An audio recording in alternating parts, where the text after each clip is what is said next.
Hey folks, Kevin here. Well, it's October 14th, 2022. Right now I'm over in the eastern garden plot where I dug up sweet potatoes here 2 days ago, 2 and 3 days ago. So one of the things I decided to do today was to come over here. I took a few yards of compost, added it to the soil surface down in here.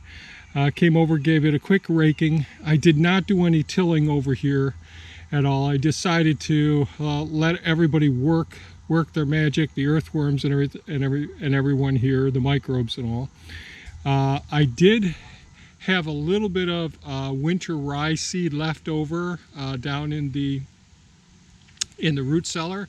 So I just went down and got it. It's not very much, and it's really late in the season. So this is October 14th. I really should have gotten it in 2 to 3 weeks ago in order for the winter rye to get established. So of the grain species, winter rye is known for its hardiness. It can withstand up to 30 degrees below Fahrenheit, below 0 Fahrenheit, once it's established. The question is, how's the weather going to be for the next 3 weeks? Could it get potentially established here? I'm hoping it will be. Now, there wasn't enough seed to cover the whole bed like I'd like to have it, but I'd really like to get a winter rye cover crop on the sweet potatoes in here. So it's a shot in the dark. So today's one of those catch-up days. Yesterday we had rain. We got 1/4 inch. The forecast was for 1.5 inches to 2 inches. We did get some high winds. I did go down and back and first I picked up all the stone and sticks that came out of the sweet potato bed over here, and I tossed them all over on here. So I got mini-me out a little while ago, loaded up the bucket, got pretty much a full bucket.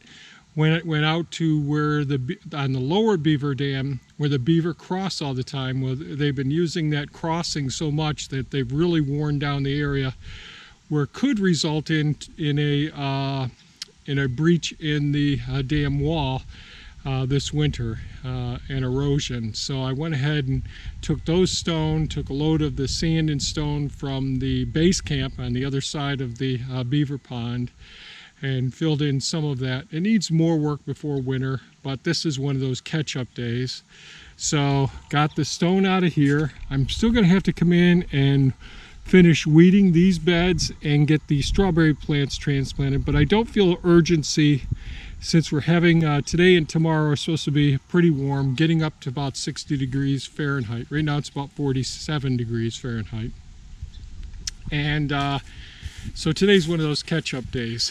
So another thing I want to do is go over to the western garden plot and show you what I've been doing over there. Now, one of the things we want to do, I don't know that things will work out this way, but out back in the first food forest, for several years we've shown you the blueberry plants that we have out there in the first food forest.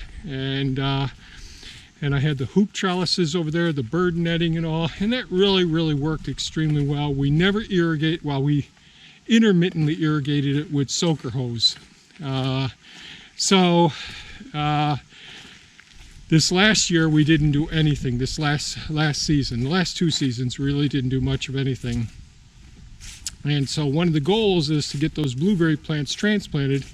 I was originally thinking about taking it down where the old hugelkultur system is, south of where the solar panel arrays are, down by where the sugar shack is. And as the season wore on this year, Thea and I thought about it and said, you know, we don't want to create these big spaces where we got all the weeding to do and all.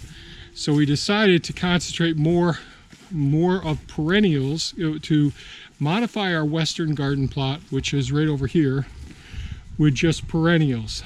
So I think it was last week we dug up all the curly willows and the hostaberries and red currants that were in these 2 beds. I also pulled out the elderberry plant that was at that end.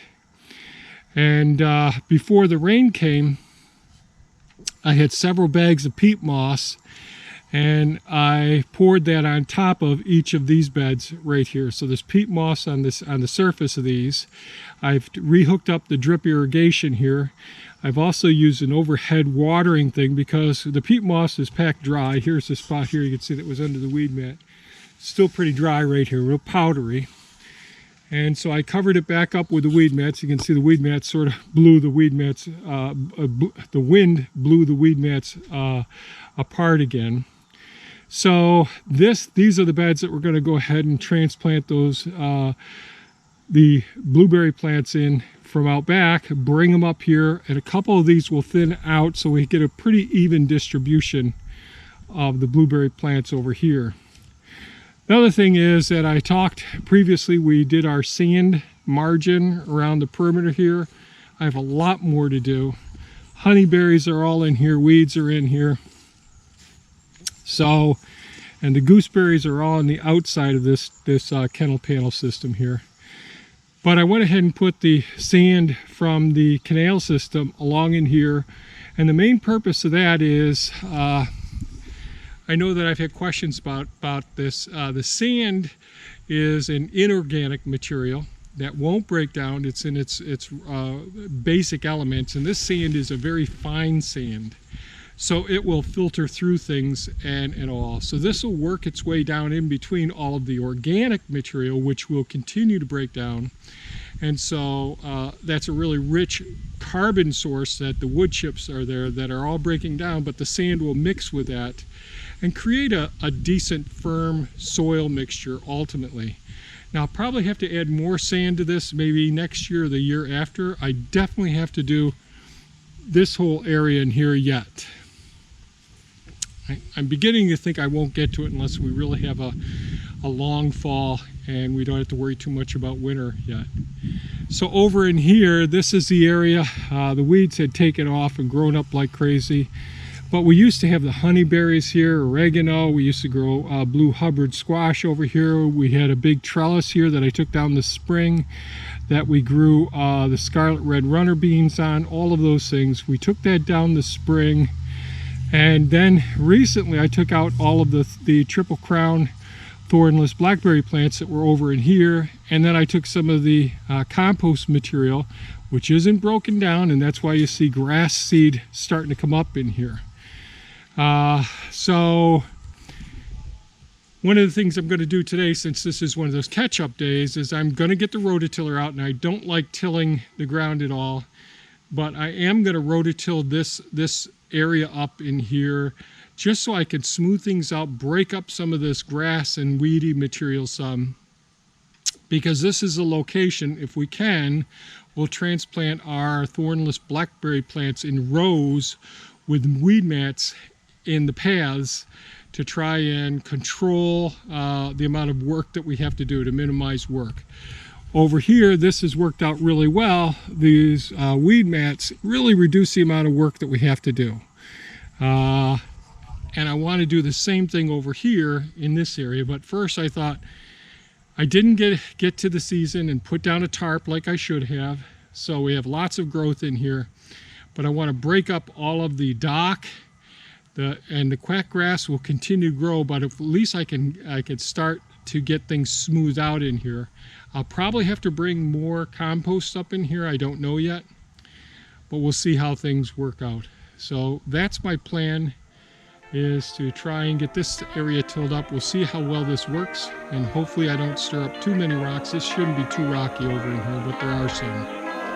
So that's my plan at this point. We'll see how this works.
Okay, it's about time to break for lunch. I was able to use the BCS 749 walk-behind tractor with the rototiller behind it. And I don't like using the rototiller, and the main reason I don't like using a rototiller is it really destroys a lot of the soil structure, and it really disrupts all the beneficial microorganisms in the soil. Having said that, this area here is basically going to be a new system, not one that I'm just updating and using just the tilther that you typically see me using, just disturbing the first half inch of soil on the surface. Over here, I really wanted to break up the root masses of these weeds and all, and get it so that I can smooth things out. I was able to clean up all the weeds that we had piled up out here and weeds piled up over there. Took those materials with little mini-me and took them out back, and then got a couple loads of compost and put them over in here. Just rake that out a little bit. I'll have to smooth everything out, level things out somewhat, and then decide how close the rows are going to be here, how many of those thornless blackberry plants will be able to get over in here. So that's about it so far. I'm happy with what I was able to get accomplished today.